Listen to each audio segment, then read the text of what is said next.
नमस्कार दोस्तों, स्वागत है आप सभी का निष्काम एजुकेशन पर। आज का जो हमारा टॉपिक है, जो CGPSC MCQ सीरीज़ चल रहा है, उसी के अंतर्गत हिंदी भाषा में हम कारक विभक्ति पढ़ेंगे। इसमें लगभग 10 क्वेश्चन ही हैं, क्योंकि कारक विभक्ति से ज़्यादा क्वेश्चन बनते नहीं हैं। ठीक है, छोटा सा टॉपिक है, बिल्कुल जल्दी ही समाप्त हो जाएगा, लेकिन इसमें जितने भी प्रकार से क्वेश्चन बनते हैं उनको देखते हैं। ठीक है, तो चलिए शुरू करते हैं। पहला क्वेश्चन देखिए, हिंदी में कारक कितने प्रकार के होते हैं? क्या 6, 7, 8 या 9? तो देखिए, कारक होते हैं हिंदी में 8 प्रकार के। कौन कौन से होते हैं? कर्ता होता है, ठीक है, कर्ता, कर्म, करण, ठीक है, कर्ता ने कर्म को करण से सभी को याद होगा।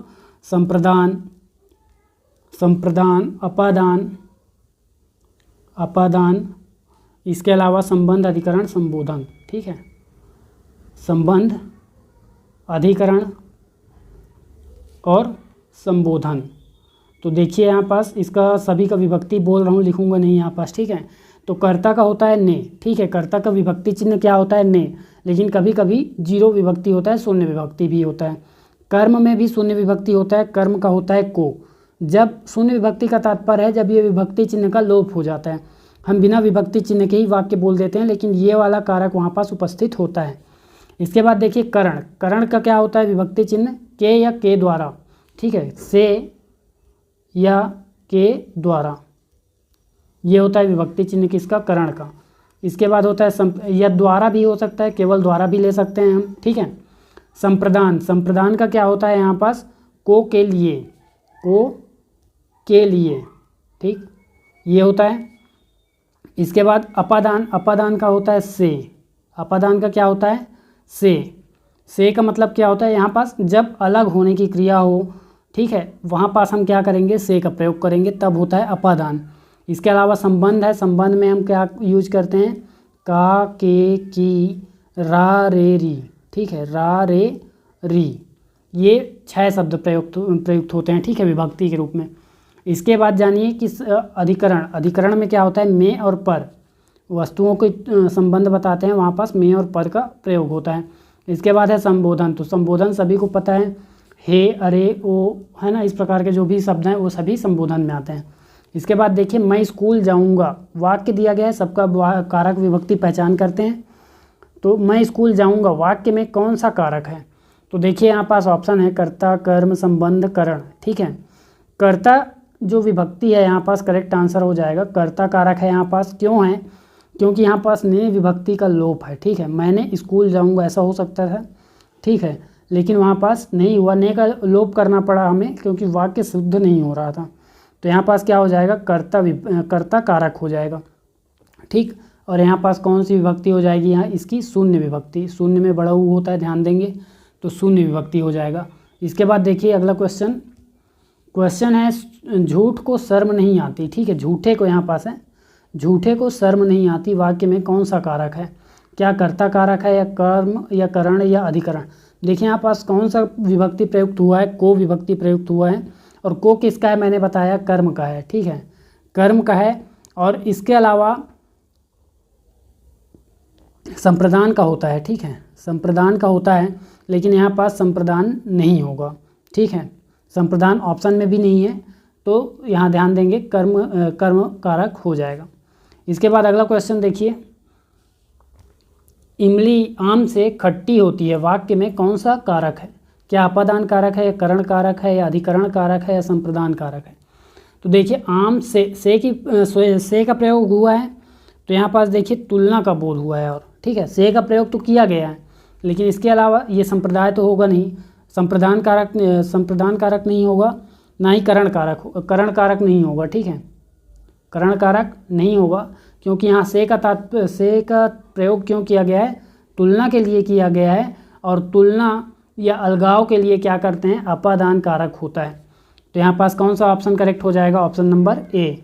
इसके बाद देखिए, निम्न में से संबंध कारक की पहचान कीजिए। संबंध कारक की पहचान करना है। संबंध कारक का कौन सा विभक्ति होता है? का, के, की, रा, रे और री, ये विभक्तियाँ होती हैं संबंध कारक की। तो यहाँ वाक्य देखिए, बच्चों के लिए चावल ला दो, या मेरी कॉपी कहाँ है, या पेड़ से पत्ते गिरते हैं, या उसने पक्षी को देखा है। तो यहाँ देखिए आप, यहाँ बच्चों के लिए चावल ला दो, इस वाक्य में क्या हो रहा है, को, के, की, को या के लिए है, ठीक है, को या के लिए का बात किया गया है यहाँ पास, केवल के का बात नहीं, के लिए का बात हुआ है, इसलिए यहाँ पास क्या हो जाएगा, संप्रदान कारक हो जाएगा।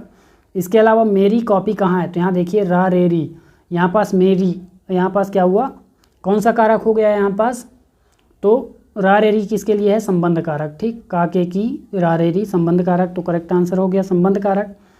इसका मतलब यही है, ऑप्शन बी आपका करेक्ट हो जाएगा। इसके अलावा पेड़ से पत्ते गिरते हैं, अलग होने की क्रिया है, अपादान कारक है। उसने पक्षी को देखा, ये कर्म कारक हो जाएगा, ठीक है। अगला क्वेश्चन देखिए, कौन सा कारक अपनी विभक्ति से सही सुमेलित नहीं है। ऑप्शन ए है संबंध में क्या के होता है, तो बिल्कुल संबंध कारक में का, के और की होता है। इसके अलावा कर्म कारक में देखिए को होता है क्या, तो कर्म कारक को ही होता है इसमें, ठीक है, को ही इसका विभक्ति चिन्ह है। इसके अलावा संप्रदान, तो संप्रदान में को और के लिए होता है, तो ये तीनों ही सुमेलित हैं। इसका मतलब ऑप्शन डी आपका करेक्ट आंसर हो जाएगा कि इनमें से कोई नहीं, ठीक। इसके बाद देखिए अगला क्वेश्चन, हे अहो अरे विभक्ति चिन्ह किस कारक के हैं, ठीक है, हे अहो अरे विभक्ति चिन्ह किस कारक के हैं, तो यहाँ सभी को पता है संबोधन कारक जब प्रयुक्त होता है वहाँ पास विभक्ति चिन्ह होता है, हे अहो अरे, ठीक है, और उसका चिन्ह क्या होता है, विस्मय आदि चिन्ह होता है, ठीक है, तो यहाँ इसको ध्यान देंगे। इसके बाद अगला क्वेश्चन देखिए, अगला क्वेश्चन है संज्ञा या सर्वनामिक शब्दों को आपस में जोड़ने के लिए जिन विभक्तियों का प्रयोग किया जाता है उन्हें क्या कहते हैं। तो देखिए जब भी संज्ञा या सर्वनामिक शब्दों को आपस में जोड़ने के लिए प्रयोग किया जाए कोई शब्द, तो उसको क्या बोलेंगे हम, संबंध कारक बोलेंगे, ठीक है, उसको क्या बोलेंगे, संबंध कारक बोलेंगे। इसके अलावा जो ये कारक दिए गए हैं इनको भी जान लीजिए थोड़ा सा। यहाँ जो करण कारक दिया गया है, यहाँ पास क्या होता है, क्रिया के साधन का बोध कराने वाला शब्द होता है, ठीक है, क्रिया के साधन का बोध कराने वाला शब्द होता है ये, ठीक है, तो ध्यान देंगे इसको, क्रिया के साधन का बोध कराने वाले, सभी का विभक्ति चिन्ह देख लिया है हमने, तो उसको ध्यान देंगे। इसके बाद देखिए अपादान कारक, इसमें क्या होता है, अलग होने का भाव होता है, ठीक है, से का प्रयोग तो होता है लेकिन अलग होने का भाव होता है, अलग होने का तुलनात्मक होता है, ठीक है, तुलना का बोध होता है, वहाँ पास क्या होता है, अपादान कारक। इसके बाद देखिए एक और होता है, उसको आगे देखेंगे अभी, संप्रदान कारक क्या होता है, तो संप्रदान कारक में कर्ता को अन्य शब्दों से जोड़ता है, ठीक है, संप्रदान कारक क्या करता है, कर्ता को अन्य ऐसे शब्दों से जोड़ता है जिनमें से या तो लिए जाने की बात होती है, दिए जाने की बात होती है, ठीक है, दिए जाने की जब बात होती है वहाँ पास क्या होता है, संप्रदान कारक होता है। तो यहाँ जो करेक्ट आंसर हो जाएगा इसका वह है संबंध कारक, ठीक है। इसके बाद अगला क्वेश्चन देखिए, इसमें केवल 10 क्वेश्चन है, तो अगला क्वेश्चन है क्या, अधिकरण कारक को उदाहरण चुनिए, ठीक है, अधिकरण कारक का उदाहरण चुनना है आपको।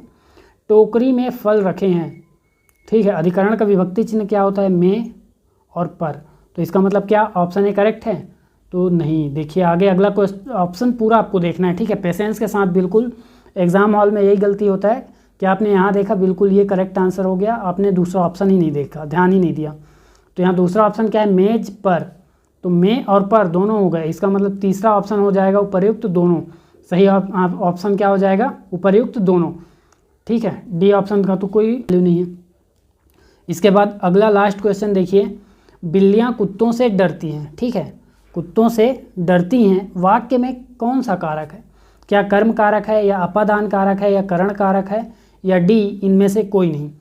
तो देखिए यहाँ पास क्या होगा, जब भी डरने का भाव हो, ठीक है, मैंने तीसरा बोला था कि आगे देखेंगे, तो तीसरा यही है कि डरने का भाव हो तो वहाँ भी अपादान कारक होता है, डरने का भाव हो, तुलना हो, अलग होने की क्रिया हो, तो वहाँ पास कौन सा कारक होता है, अपादान कारक, ऑप्शन बी यहाँ करेक्ट हो जाएगा। ये हुआ आपका 10 क्वेश्चन, तो ये CGPSC के लिए है खास, ठीक है। इसके अलावा ये सभी एग्ज़ाम्स, सभी जो भी CGPSC व्यापम के एग्ज़ाम है, सभी के लिए हिंदी भाषा यदि सिलेबस में है तो बिल्कुल हिंदी के लिए ये क्या है, महत्वपूर्ण है। ये जो भी अभी सीरीज़ चल रहा है बिल्कुल महत्वपूर्ण है, तो इसको शुरू से लास्ट तक सभी में बने रहें, जिन्हें भी यदि हिंदी का अपना पूरी तैयारी अच्छे से करनी है, ठीक है। तो वीडियो में आज के लिए इतना ही, मिलते हैं अगली वीडियो में। अंत तक बने रहने के लिए धन्यवाद।